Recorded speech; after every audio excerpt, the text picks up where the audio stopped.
It was in the ICU, hooked up to what felt like 100 different machines, that I finally understood my wife had chosen her sister's wedding over my life. Not metaphorically, not abstractly, but quite literally. I was fighting for every breath, for the very function of my organs, while she was getting ready for a rehearsal dinner. And that moment of clarity, amidst the beeping monitors and the constant hum of life support, was colder and sharper than any surgical blade. But let me rewind a bit. Just a few weeks before, my biggest problem was a dull, persistent back pain I'd been trying to ignore. I finally caved and went to the doctor in Chicago. And that's when my world really started to shift. The doctor, a calm man named Dr. Miller, showed me the scan. There it was, clear as day, a jagged white mass, 8 millimeters of pure agony, lodged right in my kidney. He said it was a stone, too big to pass on its own, already causing a blockage. My kidney function was dropping. We needed surgery, fast, within days, or I risked permanent damage. The out-of-pocket cost? A cool $12,000. Normally, that kind of number would send me into a spiral. But Jessica and we'd been smart. We'd been married for 6 years, always on the same page about money. Splitting everything, building our emergency fund for exactly this kind of situation. We'd even sacrificed vacations and nice dinners, meticulously socking away nearly $18,000. So, as I drove home from that appointment, the pain in my back overshadowed by this new dread, I also felt a strange sense of relief. We were prepared. We had this. I walked into our apartment, and there was Jessica, sitting at the kitchen table. Her laptop was open, surrounded by what looked like wedding magazines. Sarah, her younger sister, was getting married in just 10 days, and I remember thinking it was sweet that Jessica was still helping her plan. I sat down, my voice a little strained, and explained everything the doctor had said. The stone, the blockage, the dropping kidney function, the urgent surgery, the cost. She nodded along, asked all the right questions about recovery and pain management. A wave of relief washed over me. My partner. We'd face this together. Then I said the words that shattered everything. So, we'll need to pull $12,000 from the emergency fund. That's exactly what we saved it for, right? I expected an immediate yes, maybe a reassuring squeeze of my hand. Instead, her face shifted. A look of panic and guilt I'd never seen before, and my stomach plummeted even before she spoke. The words tumbled out, fast and defensive. Sarah's wedding finances were a mess. The venue increased prices, the caterers needed more deposit, Michael's family backed out of their share. Sarah, my sister-in-law, had come to Jessica 3 weeks ago, crying, heartbroken, facing the cancellation of her dream wedding. Jessica, my wife, had made a decision. In that moment, she decided to help her baby sister, because family supports family. She transferred $14,000 to Sarah's account.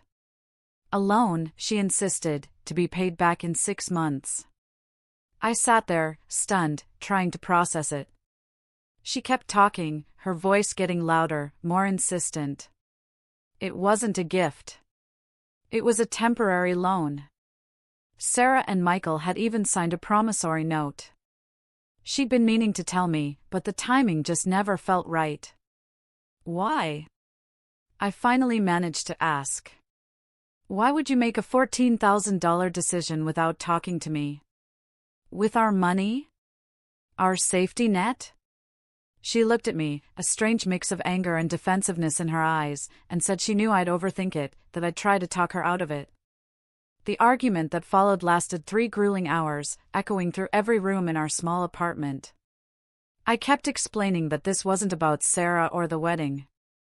It was about making unilateral financial decisions that impacted us, about taking money specifically designated for emergencies like the one I was now facing. Jessica just kept circling back. Sarah would pay us back, with interest. The wedding was a once-in-a-lifetime event. My surgery could wait 1 more week until she could pull some money from other sources. It's not like you're dying, she said, dismissively. It's just a kidney stone. People deal with those all the time. I reminded her that the doctor had explicitly said delay was dangerous, that I was already running a low-grade fever, a sign of potential infection, that kidney damage could be permanent. She rolled her eyes. "You're being dramatic. Everyone exaggerates medical issues. My uncle had a kidney stone once and just drank a bunch of lemon water." I pulled up the medical papers, showed her where the urologist had written in capital letters, "Surgical intervention urgent," where he'd highlighted kidney function decline and risk of sepsis. She barely glanced at them. "Sarah's wedding is in 10 days. Postponing your surgery for 1 week won't kill you. You can wait. It's her special day." The way she said it, with that absolute finality, as if my health was some negotiable inconvenience against her sister's party, made something crack inside me. That night, I moved to the guest bedroom. I couldn't stand to be in the same room. Over the next 2 days, my condition worsened. But I was stuck in this nightmare, needing surgery I couldn't afford because my wife had essentially taken our emergency fund. Yes, I started thinking of it as theft. Legally, probably not, it was a joint account.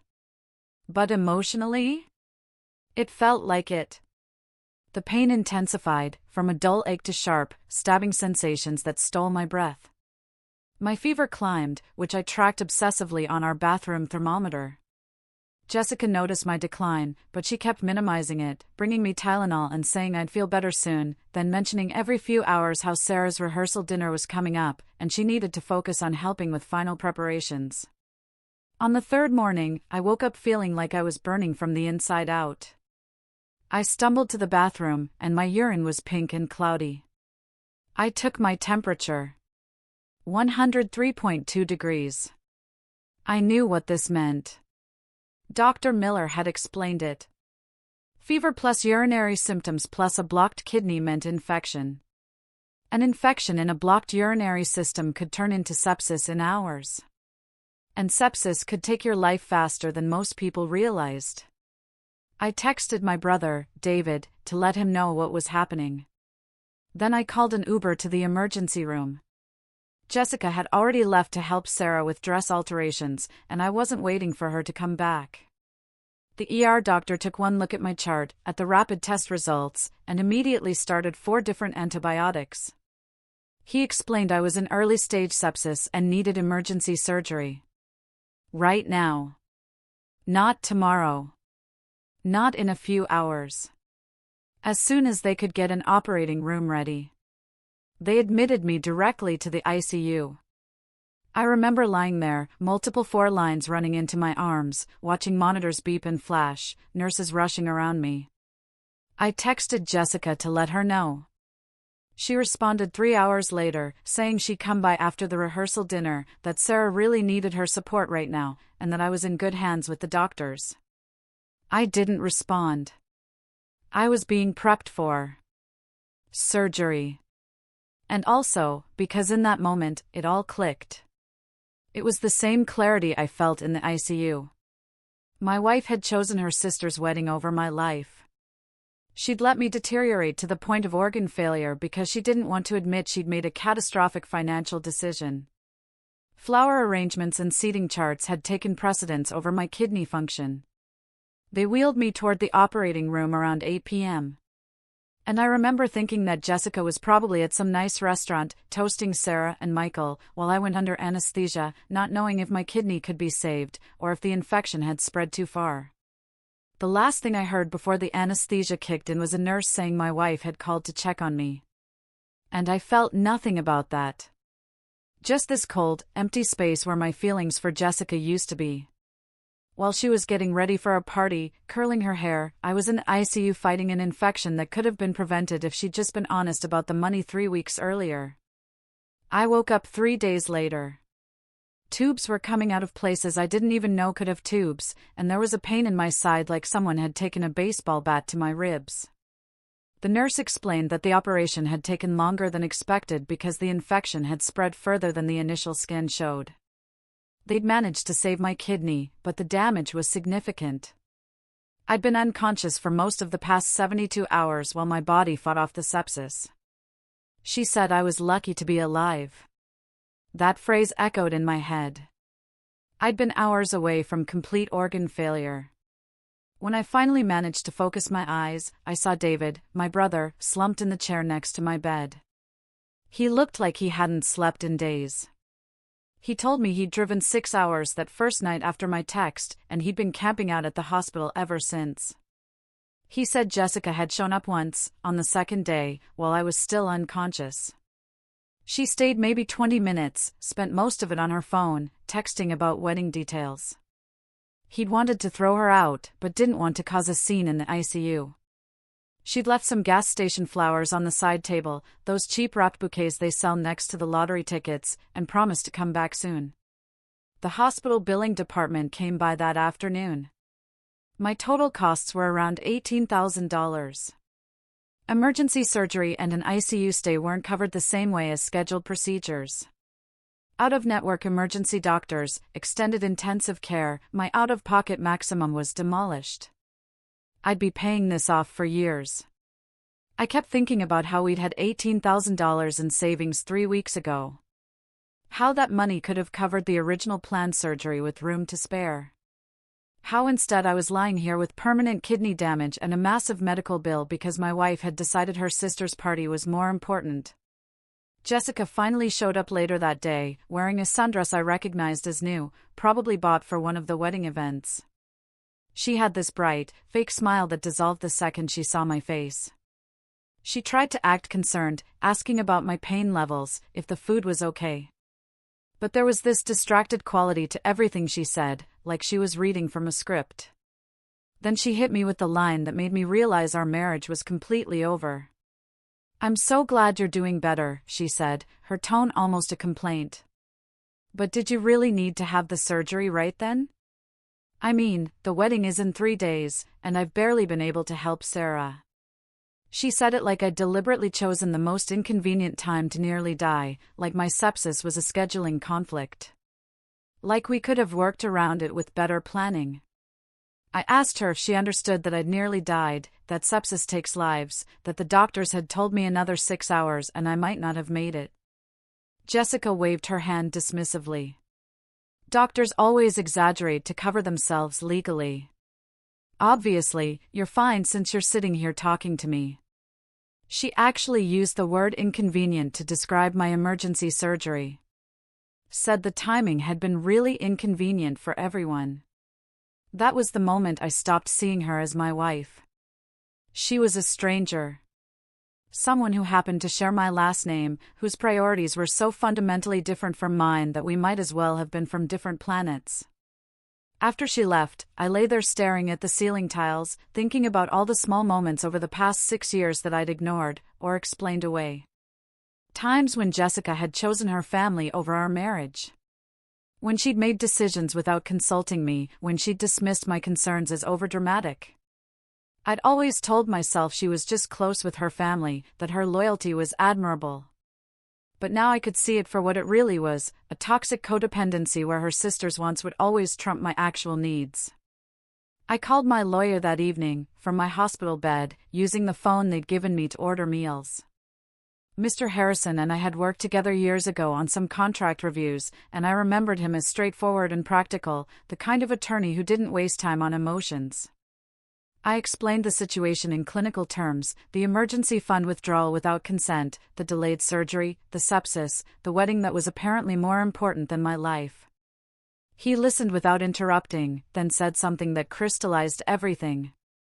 "What you're describing is financial infidelity, and courts take it very seriously, especially when one spouse's decisions directly harm the other." He explained that I had grounds for divorce based on the financial betrayal alone, but the medical consequences made it even more clear-cut. Then he suggested something I hadn't even considered: I could pursue a civil claim against Sarah for conversion of funds, essentially arguing she'd accepted money she knew wasn't freely given. The idea felt nuclear, but also perfectly appropriate. I found myself agreeing to both actions before I'd fully thought through the implications. Mr. Harrison said he'd draft the divorce papers immediately, that we could do everything digitally since I was stuck in the hospital. He'd include the medical bills and emergency fund documentation as evidence of financial harm.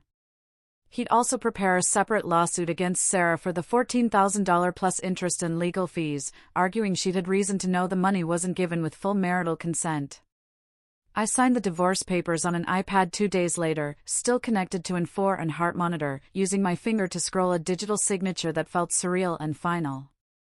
Mr. Harrison had arranged for Jessica to be served that same day, and he'd also sent copies to the wedding venue with a legal notice about the disputed funds.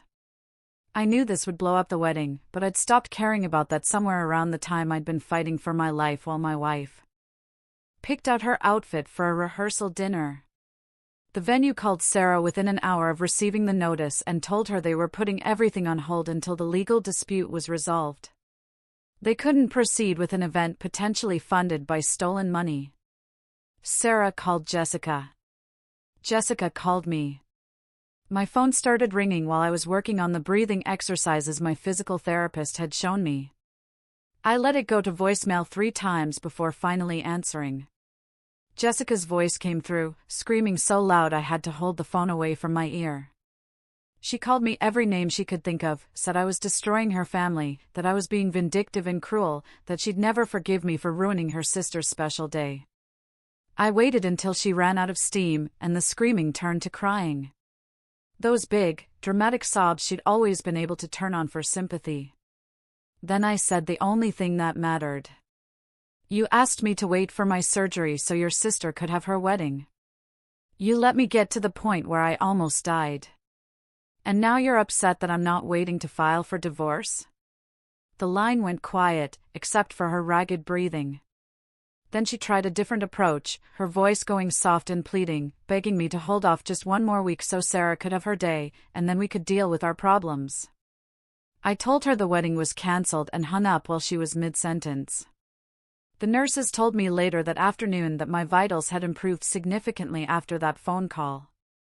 My blood pressure had dropped to normal levels for the first time since I'd been admitted. And I realized that ending my marriage was apparently better for my health than staying in it had ever been. The wedding got officially cancelled that evening. I heard through David that Sarah's fiancé, Michael, had called everything off, not just the ceremony, but the entire relationship. Apparently, he'd gotten close to someone else from work after the breakup, but the final straw was finding out his bride-to-be had accepted $14,000 from her sister without questioning whether it was really okay.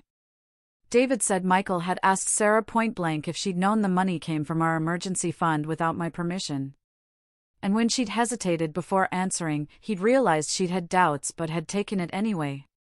He told her that anyone willing to take money from a sick person for a party wasn't someone he wanted to build a life with, and he'd walked out of their apartment that same night. Jessica called me 6 more times over the next 2 days. I ignored every single call, finally blocking her number when she started leaving voicemails that alternated between rage and desperate pleading. Her mother, Carol, tried calling too, leaving me a message about how I was tearing the family apart, and how could I be so heartless towards Sarah, who'd done nothing wrong. I deleted it without listening to the whole thing. I was done explaining myself to people who thought a wedding was more important than someone's life. The hospital discharged me after 8 days with a list of restrictions longer than my arm, instructions for wound care, 3 different medications, and a follow-up appointment to assess the permanent damage to my kidney function. David drove me home to the apartment I'd shared with Jessica. We found that she'd cleared out about half her stuff, but left everything in chaos. Drawers hanging open, closet doors ajar, like she'd packed in a rage. There was a note on the kitchen counter saying she was staying with Sarah and that I'd destroyed both their lives over money that would have been paid back anyway. I read it once, then threw it in the trash. The delusion required to write something like that was beyond anything I wanted to engage with. That night, I slept in my own bed for the first time in over a week. And despite the pain in my side and the emotional devastation of my imploded marriage, I felt more at peace than I had in months. The wedding was cancelled. My marriage was over. But that was just the beginning of how everything fell apart. The divorce hearing happened exactly 11 weeks after I filed the papers, which felt both impossibly long and shockingly fast, depending on which moment I was living in. I'd spent those weeks recovering physically while watching my marriage disintegrate legally, going to physical therapy 3 times a week and meeting with Mr. Harrison twice a week to prepare for court. My kidney function tests came back showing I'd lost about 40% capacity on the damaged side, which the kidney specialist explained was permanent and would affect me for the rest of my life. I'd need regular monitoring, dietary restrictions, and I'd have to be careful with medications and alcohol. All because Jessica had prioritized a party over my health. The lawsuit against Sarah was scheduled for the week after the divorce hearing. Mr. Harrison explained that we were pursuing it separately to avoid complicating the divorce proceedings. Keeping them distinct would actually strengthen both cases.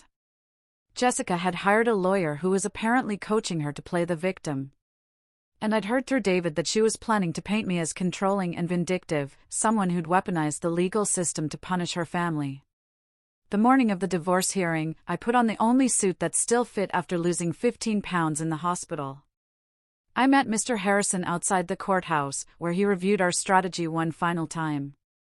He said the judge had already reviewed all our documentation, including the medical records, the emergency fund statements, and the timeline of events, and that our case was solid. The hearing itself felt surreal in how mundane it was, just a series of questions and answers in a bland courtroom that smelled like old wood and disappointment. Jessica sat on the opposite side with her attorney, wearing a conservative dress and minimal makeup, clearly styled to look sympathetic and wronged. Her lawyer tried to argue that the emergency fund was marital property she had an equal right to access, that loans between family members were normal, and that my medical emergency had been unpredictable, so Jessica couldn't have known I'd need the money. Mr. Harrison calmly dismantled each argument. He walked through the timeline, pointing out that Jessica had taken the money 3 weeks before my diagnosis, that she'd hidden the withdrawal, and most importantly, that she'd refused to return it even after learning I needed emergency surgery. He presented the text messages where I'd explained the medical urgency, and Jessica had responded that I was being dramatic. The voicemails where she'd said the wedding was more important. And the hospital records showing I'd nearly died from a preventable complication. The judge was a woman in her 60s who'd spent the entire hearing taking notes with an expression that gave nothing away. But when she finally spoke, her tone was ice cold.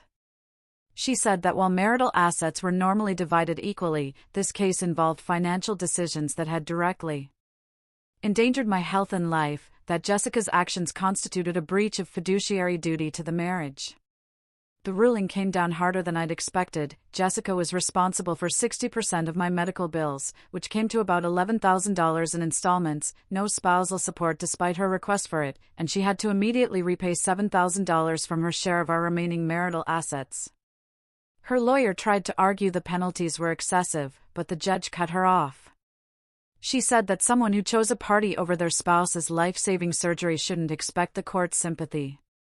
Jessica's face went white when she heard the ruling. I watched her whisper something angry to her lawyer, but I felt nothing except the tired sense of relief that it was finally over. The lawsuit against Sarah the following week was shorter, but somehow more bitter, because Sarah actually showed up to defend herself, sitting in the courtroom with her mother, Carol, who kept glaring at me like I'd personally destroyed their family. Sarah's attorney argued that she'd received the money as a gift, that she'd had no knowledge of my medical situation, and that family loans didn't require the same formal consent as business transactions. Mr. Harrison presented the timeline showing that Sarah's wedding planning had accelerated right around when Jessica withdrew the money. Text messages between the sisters discussing how I'd probably be upset, but would get over it. And most damaging, a voicemail Sarah had left Jessica 2 days before my surgery, asking if I'd really agreed to the loan, because Michael was getting suspicious. That voicemail destroyed Sarah's entire defense, because it proved she'd known there was a problem with the money's origin, but had chosen to keep it anyway. The judge ruled that Sarah had to repay the full $14,000 plus 18 months of interest, and since she couldn't pay it as a lump sum, her wages would be garnished at $400 per month until the debt was satisfied. Sarah started crying when she heard the payment plan. And her mother actually stood up and shouted that I was ruining a young woman's life over money, that I should be ashamed of myself for being so petty. The bailiff had to escort them out. I sat there feeling simultaneously vindicated and utterly exhausted by the whole spectacle. In the weeks after both court cases, I learned through various sources how thoroughly everything had collapsed for Jessica and Sarah. The wedding had obviously never been rescheduled, and Michael had gotten engaged to someone else within 10 months, apparently someone he'd known from work, who he'd gotten close to after the breakup. Sarah had to take on 2 jobs to cover the garnishment payments and her share of the apartment she now shared with Jessica, since neither of them could afford to live alone after Sarah lost her event planning position when word got around about the lawsuit. Jessica was working at a call center, sleeping on an air mattress in the living room of their 1-bedroom apartment, paying off her portion of my medical bills in installments that would take her roughly 4.5 years to complete. Her mother, Carol, had stopped trying to contact me entirely and was telling everyone who'd listen that I destroyed her daughters over a medical issue that wasn't even that serious, conveniently forgetting the sepsis and organ damage. David told me that Jessica had tried to reach out to some of our mutual friends to get them on her side, but most people had heard the full story by then and weren't interested in maintaining friendships with someone who'd let their spouse nearly die for a wedding. I adopted a cat about 6 months after the divorce was finalized. An orange tabby from the shelter who I named Kidney, as a dark joke that made my therapist shake her head. The cat didn't care about my medical history or my failed marriage. He just wanted food and lap time. And there was something deeply healing about having a living thing in my apartment who needed me without any complicated emotional baggage. I was still dealing with the physical aftermath of everything. The reduced kidney function meant I got tired more easily, had to watch my protein intake, and I had regular appointments to monitor for any further deterioration. The kidney specialist said I'd probably be fine for decades if I took care of myself, but that I needed to be careful and that any future kidney problems would be more serious because I was already starting from a compromised position. The financial recovery took longer than the physical or emotional. Between the medical bills and legal fees, I'd spent close to $30,000 total. And even with Jessica's court-ordered payments, I was still paying off credit cards and payment plans. But I managed to put a down payment on a small house with my share of the divorce settlement. Nothing fancy, but it was mine. And every time I made a mortgage payment, I felt grateful that I'd gotten out before Jessica could make any more unilateral decisions with our money. Sometimes late at night, I'd think about that moment in the hospital when I realized my marriage was over. Lying there with 4 lines and surgical drains while my wife complained about wedding logistics. And I'd feel this strange mixture of grief and relief. I'd lost my marriage, my health, and a significant chunk of my savings. But I'd gained something more valuable, which was the absolute certainty that I'd never again let someone make me feel like my life was negotiable. People asked me sometimes if I regretted filing for divorce from a hospital bed, if I thought I'd been too harsh or moved too fast. And my answer was always the same. When someone asks you to postpone life-saving surgery for their sister's party, you don't wait to file for divorce. You just save yourself the time. What do you think about this story? Let me know in the comments.